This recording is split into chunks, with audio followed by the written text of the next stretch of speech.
Untuk posisi 2025 akhir Februari, keseimbangan primer dalam posisi surplus 48,1 triliun. Di dalam APBN undang-undang nantinya kalau itu terlaksana semua adalah 63,3 defisit, jadi masih positif.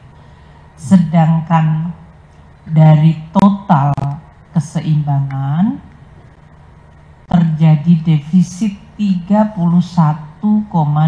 triliun rupiah untuk posisi akhir Februari, atau ini sebesar 0,13 dari PDB.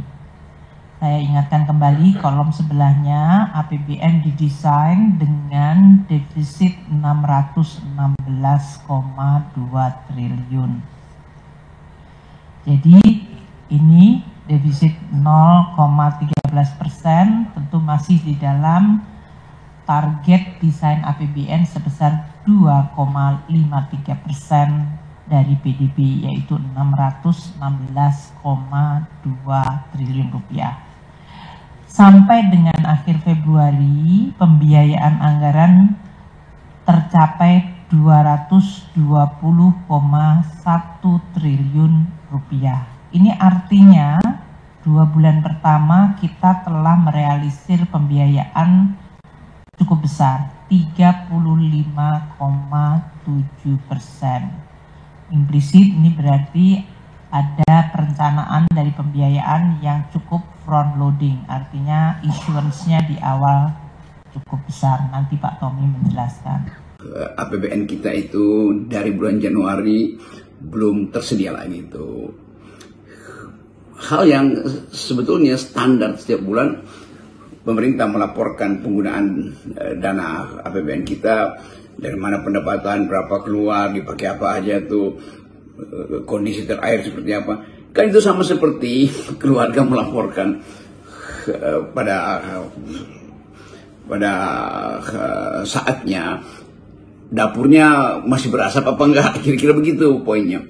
Tetapi hal yang rutin itu begitu terhalang atau tertunda, orang bertanya-tanya tuh, mengapa tidak ada laporan? Bagaimana bisnis atau pelaku usaha membuat proyeksi kalau fakta dan data real keadaan ekonomi kita tidak dia bisa peroleh informasinya.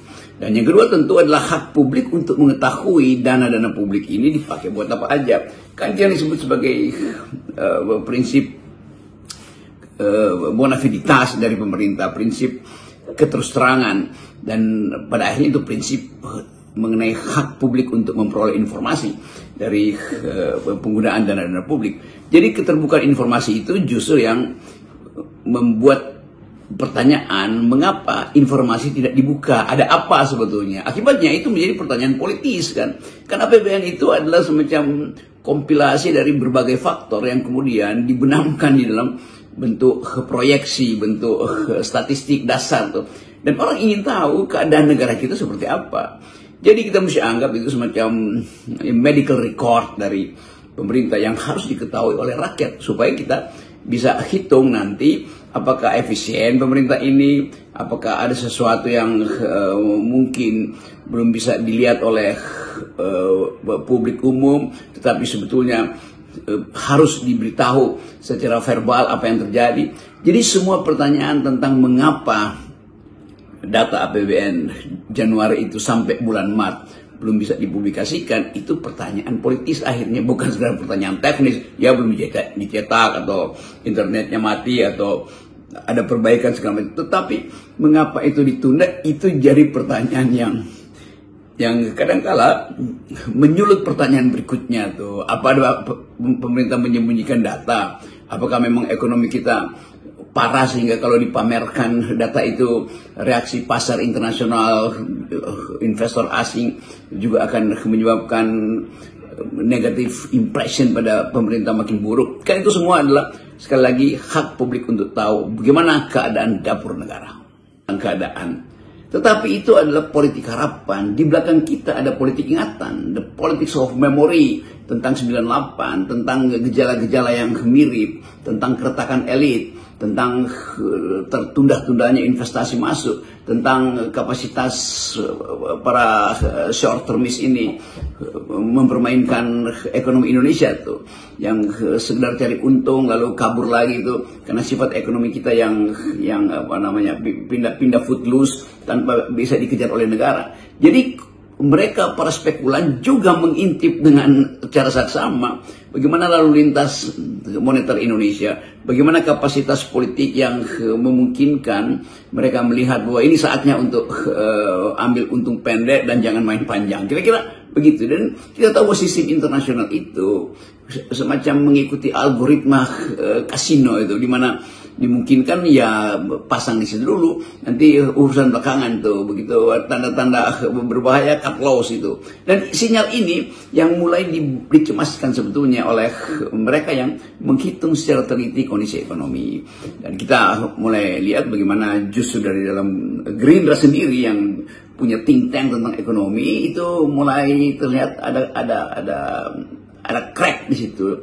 Tidak seutuhnya lagi menganggap bahwa Danantara misalnya akan jadi mesin untuk memelihara harapan menuju ekonomi 8%, dan kapasitas dari Danantara ini tentu dimungkinkan oleh sejarah karena yang memimpin adalah Presiden Prabowo sendiri yang ide Danantaranya datang dari ayahnya itu. Tapi orang mulai mempersoalkan juga apakah idenya masih sama seperti yang dibayangkan oleh Profesor Sumitro Djohadikusumo di 20, 30 tahun, 40 tahun yang lalu tentang fungsi Danantara untuk menggerakkan perekonomian rakyat. Itu juga masih tanda tanya tuh, karena terbaca ada perselisihan paradigma bahkan di dalam tim ekonomi Gerindra sendiri. Tapi oke, kita balik lagi pada keadaan hari ini bahwa Lebaran akan sepi dan banyak yang mungkin menunda untuk Lebaran karena nggak enak kalau pulang mudik itu nggak bawa oleh-oleh. Sementara yang di kampung merasa bahwa pasti akan ada oleh-oleh karena mereka juga berharap bahwa tetesan atau spill over atau trickle down efek ekonomi dari mereka yang bekerja di Jakarta kalau mudik itu akan berubah menjadi semacam pesta kecil. Nah, kalau itu tidak terjadi, maka akan ada psikologi yang miris bahwa di desa tidak dibawa oleh-oleh, sementara yang di kota itu malu untuk pulang karena tidak bawa oleh-oleh tuh. Nah, di situ mulai terjadi juga semacam disparitas mental atau disparitas etis. Dan kalau dia bertemu dengan kesulitan politik atau ketegangan politik yang masih tinggi hari-hari ini, maka Indonesia berbahaya lagi, masuk lagi dalam terowongan kegelapan. Tapi selalu ada poin di dalam pembicaraan kita. Kita memberi peringatan, kita memberi analisis, dan kadang-kala mereka yang memuja-muja rejim sebelumnya menganggap bahwa nanti akan selesai toh akan dapat limpahan investasi yang sampai sekarang zong sebetulnya. Jadi selalu ada upaya untuk menerangkan persoalan dari perspektif akademis. Tanda-tanda awal kebaikan dari Prabowo adalah dia ingin ekonomi ini untuk rakyat. Jadi people center development. Jokowi adalah financial center development atau oligarki center development. Cuman Menteri Keuangannya cocok nggak sih? Selama 10 tahun Jokowi tidak pernah mengambil keputusan tentang utang luar negeri. Jadi kita mengharapkan 100 hari bisa atau 6 bulan paling telat itu reshuffle dengan Menteri Keuangan yang cocok dengan visi ekonomi untuk rakyat, people center development ini. Kalau tidak, maka omon-omon, Prabowo omon-omon. Karena ekosistem yang diciptakan oleh Jokowi itu memang tidak governance. Seluruh pelaku ekonomi besar itu menjadi tidak governance. Maka saya percaya kalau memang Prabowo menciptakan ekosistem yang memang anti korupsi, APBN untuk rakyat, lalu kemudian berbagai program yang memang people center development, maka 8% bisa dicapai.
karena perspektif ekonomi penting.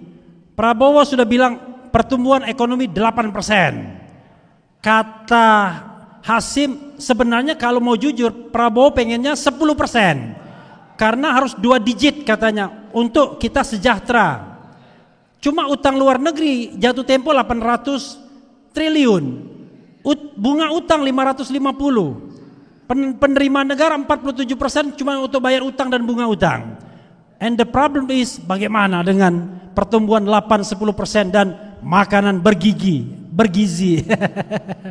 Profesor Didin S. Damanhuri. Silakan, Prof. Assalamualaikum warahmatullahi wabarakatuh.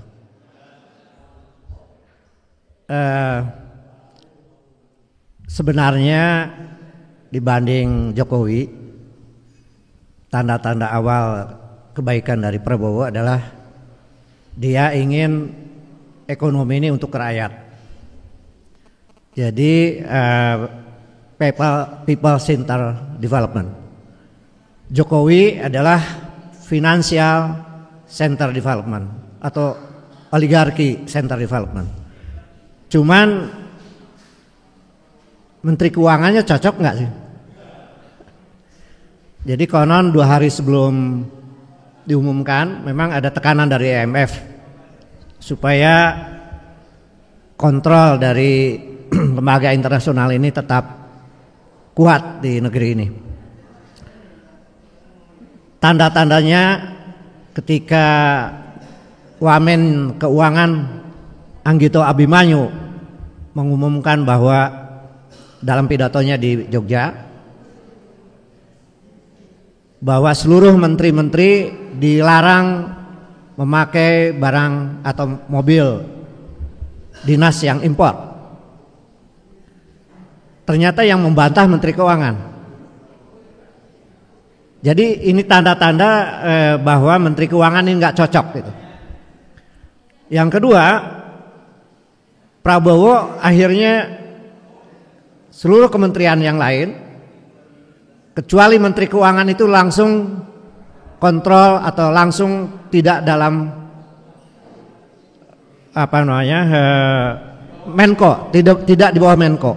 Saya berpikir positif bahwa nanti ketika perjanjian utang kan hanya Menteri Keuangan selama 10 tahun bahkan sejak SBY yang paling berkuasa menentukan utang itu sebenarnya hanya Sri Mulyani.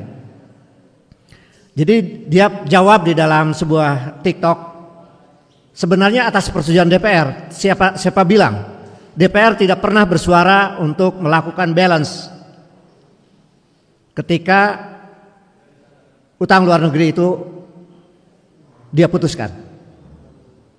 Apalagi selama 10 tahun Jokowi tidak pernah mengambil keputusan tentang utang luar negeri. Jadi kita mengharapkan 100 hari bisa atau 6 bulan paling telat itu reshuffle dengan Menteri Keuangan yang cocok dengan visi ekonomi untuk rakyat, people center development ini. Kalau tidak maka omon-omon, Prabowo omon-omon. Tapi memang dia pasang Menteri PPN Bappenasnya adalah orang dia, akademisi dan mengerti tentang ekonomi kerakyatan. Mungkin karena idenya tadinya Menteri Keuangan fiskal itu adalah penyatuan Kementerian Keuangan dan Bappenas. Tapi kemudian bahkan ada Badan Penerimaan Negara yaitu Bambang Brojo tadinya. Tapi satu-satunya menteri yang mengatakan saya telah diminta untuk jadi Menteri Keuangan kembali. Dan Kementerian Keuangan seluruhnya utuh. Tidak ada integrasi dengan Bappenas, tidak ada pemisahan dengan Badan Penerimaan Negara. Jadi ini memang bagian dari proksi kalau menurut saya. Oleh karena itu konsekuensinya adalah reshuffle yang harus dilakukan kalau ingin visi besar Prabowo yang memang ingin bekerja untuk rakyat, ingin ekonomi untuk rakyat, tidak ingin APBN dijadikan objek cari uang oleh para politisi dan lain sebagainya, maka yang cocok harus ada tokoh lain. Waktu sebelum pengumuman sebenarnya saya sudah mendengar nama itu dari Pak Burhanuddin, tapi sayangnya diveto oleh IMF dan kemudian muncul lah. Jadi salah satu problem dari niat baik dan visi yang baik untuk rakyat dari Prabowo adalah hambatannya menerjemahkan fiscal policy, monetary policy oleh BI tentu saja, dan kemudian banking policy yang sekarang ini hanya 30% untuk UMKM, untuk undang-undang. Artinya dari 13 triliun turnover perbankan hanya 18% untuk hampir 64,9 juta UMKM. Yang 82% itu ngalir ke kelompok kecil yang disebut dengan konglomerasi bisnis atau yang kita sebut sebagai oligarki sekarang ini. Nah, jadi dari perspektif ekonomi, Bapak-Bapak Ibu sekalian, menurut saya target 8% sudah benar. Ada swasembada pangan, di mana rakyat atau petani menjadi flyer pencapaian swasembada itu. Kemudian swasembada energi juga harusnya adalah playernya adalah rakyat juga. Walaupun kita tahu ada oligarki migas, oligarki energi dan lain sebagainya, tetapi dengan keputusan presiden kalau playernya adalah rakyat, itu bisa dicapai swasembada pangan juga, bahkan dengan makan gizi, yang makanan bergizi untuk anak-anak sekolah itu. Nah, kalau menurut teori seperti dalam dagang, kalau pelakunya itu banyak, walaupun untungnya sedikit, akan jauh lebih menguntungkan. Dalam perspektif makroekonomi juga, pengalaman Taiwan, pengalaman Jepang dan sebagainya, dengan pelakunya adalah UMKM terbesar, walaupun ada Zaibatsu di Jepang, tapi 90% itu komponen partnya itu dilakukan oleh UMKM. Maka pendekatan Prabowo dengan mobil maung limosin, swasembada pangan, swasembada energi, pelakunya adalah rakyat. Maka pertumbuhan 8% itu not impossible, bisa dicapai. Mengapa kemarin kita terpenjara 5%? Karena pelakunya kecil dan mereka itu adalah para rent seeker, bukan pelaku yang sehat. Para oligarki bisnis dan konglomerasi bisnis itu adalah bukan pemain yang efisien berdasarkan supply and demand paradigm, bukan. Mereka karena lobby baik sawit itu adalah hampir semua HGU-nya itu tidak governance.